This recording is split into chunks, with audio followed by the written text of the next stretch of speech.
Ouais, je fais cette vidéo parce que je suis très choquée de certaines réactions de personnes qui m'insultent parce que je me suis pas fait injecter ce produit, alors que moi je les respecte, je ne suis pas contre les vaccinés, je ne les insulte pas. Donc je ne comprends pas, en plus souvent leurs arguments ne tiennent pas la route, hein, puisqu'ils me parlent d'une immunité collective. Aujourd'hui, plus de la moitié de la France est injectée et il n'y a toujours pas d'immunité collective. Au contraire, hein, il y a de plus en plus de malades, donc on voit bien que ça fonctionne pas. Et je pense que quand on se fait injecter un produit, c'est pour ne pas être malade. Au contraire, aujourd'hui, on voit qu'il y en a qui sont injectés 2 fois, 3 fois et qui continuent à être malades. Et en plus, qui sont contagieux. Donc je vois pas bien à quoi ça sert cette injection. Et en général, ils ont plus d'arguments, donc le seul argument, c'est de m'insulter. Moi, j'ai une conscience collective, hein, je ne souhaite la mort à personne. Je suis femme de ménage, donc il y a eu des protocoles sanitaires qui ont été mis en place, nettoyer les interrupteurs, les poignées de porte tous les jours. Ce qui ne sert strictement à rien parce qu'il faudrait que je passe à chaque fois que quelqu'un touche la porte, etc. Mais bon, j'ai une conscience collective, donc je le fais si ça peut rassurer le citoyen. Et voilà, mais en tout cas je décide de ne pas me faire injecter ce produit puisque je n'en comprends pas l'efficacité. Et depuis le début, je ne comprends pas l'efficacité de tous ces protocoles sanitaires et de toute cette incohérence. Et c'est incohérent et j'ai plus l'impression qu'on me provoque. Et aujourd'hui, voilà, on se fait insulter par le chef de l'État.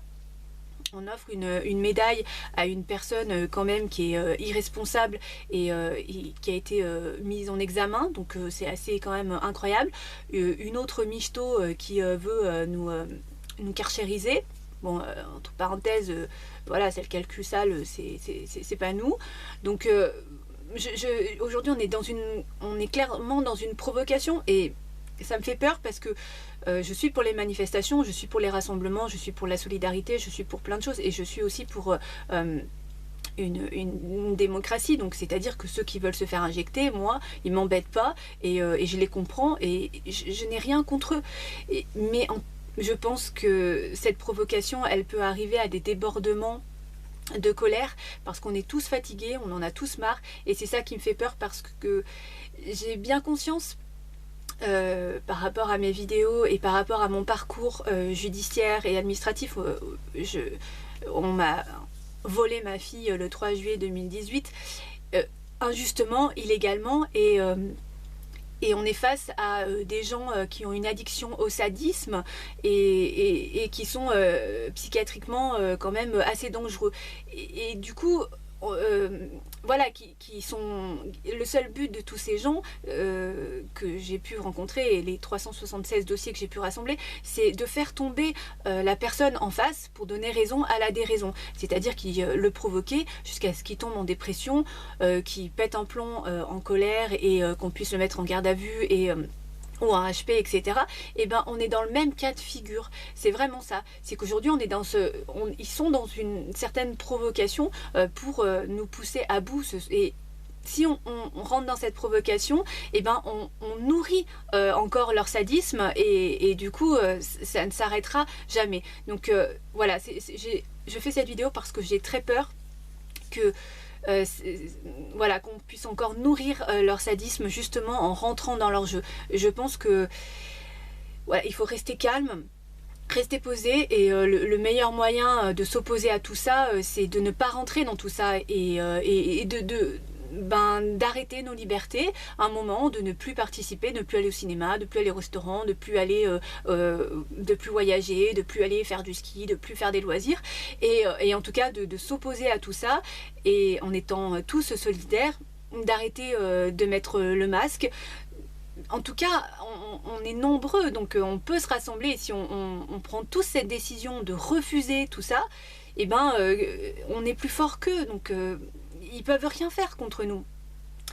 Pareil, je pense que la pétition qui a été faite et qui a eu quand même beaucoup de signatures contre le pass vaccinal, on peut l'emmener judiciairement quelque part. Mais je pense qu'on peut agir, mais calmement, sereinement, parce que sinon ça va prendre des proportions incroyables et leur but c'est de diviser pour mieux régner. Et c'est exactement ce qu'ils sont en train de faire et ce qu'ils sont en train de réussir. Donc moi je voudrais, voilà, je fais cette vidéo juste pour dire que je pense qu'il faut rester lucides sur leur stratégie, leur stratagème et surtout sur leur sadisme et sur leur... c'est des psychopathes, hein, ils sont dangereux sur leur maladie mentale, je pense. Moi, je le vois comme ça, en tout cas. Et essayer de détourner ce problème, mais calmement. Je le dis aux parents qui ont des enfants placés, ils vont vous provoquer jusqu'à temps de vous faire tomber. Donc résistez, même si vous ne pouvez pas voir vos enfants, c'est que ça les embête et c'est que finalement vous faites tout vos possibles pour essayer calmement de les mettre face à leurs responsabilités. Et en général, dans certains dossiers, on y arrive. Mais ils ont un protocole destructeur qui est mis en place, toujours le même, hein, essayer de faire tomber les gens. Et à un moment donné, quand on arrive à justement à créer un autre protocole, en signifiant les conclusions, en signifiant les expertises psychiatriques, puisqu'ils vont tout le temps nous traiter de fous, et en ayant des expertises psychiatriques qui disent l'inverse, en imposant des éducateurs spécialisés, en détruisant leur protocole ou en inventant un autre protocole. C'est pas détruire leur protocole, c'est inventer un autre protocole qui les bloque, et à un moment donné ils sont obligés de capituler, ils n'ont pas le choix puisqu'ils n'ont rien à reprocher à ses parents. Ses parents restent debout, restent stables, continuent à travailler, continuent à prouver leur stabilité mentale, physique, leur parentalité, ce terme qui ne veut extrêmement rien dire, mais en tout cas, voilà, on arrive à arriver à bloquer la juge qui, à un moment donné, soit si elle est trop sadique, ne fait pas marche arrière, hein, mais en tout cas, elle n'avancera pas, elle n'empirera pas la situation, et après, on peut quand même essayer d'avoir une ouverture de droit.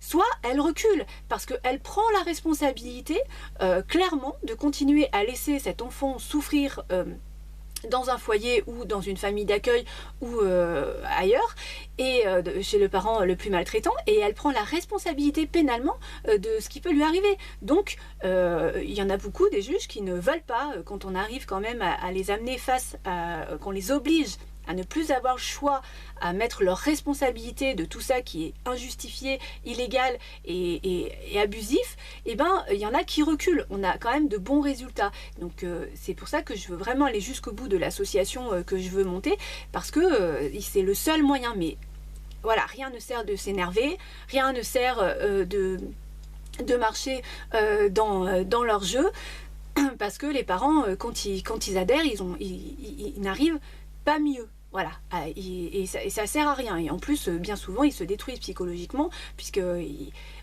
adhèrent à quelque chose dont ce n'est pas leur conviction, et ce ne sont pas leurs valeurs. Donc forcément, psychologiquement, c'est de plus en plus compliqué.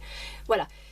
Je voudrais finir cette vidéo par faire un gros soutien à tous ces parents qui sont acculés par cette injustice et par ces services sociaux déshumanisés, et je voudrais leur dire que cette nouvelle année, il faut continuer à rester debout, rester fort, battez-vous judiciairement, intelligemment, et voilà, faites vos conclusions, allez voir des experts psychiatres qui vont vous faire des attestations comme quoi vous allez bien, continuer à avoir une vie sociable, ne vous laissez pas avoir par ces gens qui vont bien sûr se servir de votre enfant pour vous détruire.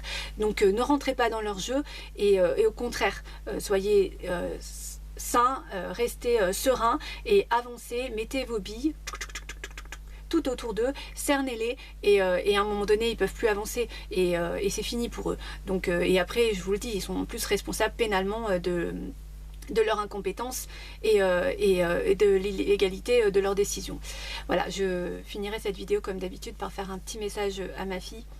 Je voudrais te dire à quel point tu me manques, à quel point je t'aime énormément, à quel point tout ça est injuste et injustifié, et qu'aujourd'hui tu te retrouves dans une situation qui est assez compliquée à vivre pour toi, et j'entends ta colère, j'entends toutes tes difficultés. Je vais demander qu'une psychologue soit mise en place, même si je sais que de toute façon leur but n'est pas que tu ailles mieux, mais en tout cas moi je veux que tu ailles mieux. Je ferai tout mon possible toute ma vie pour t'aimer et essayer que tu sois la plus heureuse possible. Et fais attention à toi, Marine, ne tombe pas dans les addictions, fais attention autour de toi, hein, puisque voilà, beaucoup de personnes sont au courant que tu es fragile psychologiquement et pourraient profiter de toi. En tout cas, voilà, tourne-toi vers les bonnes personnes, c'est très important. Je pense très très fort à toi tous les jours, chaque minute qui passe. Je t'aime très très fort. Gros bisous ma chérie.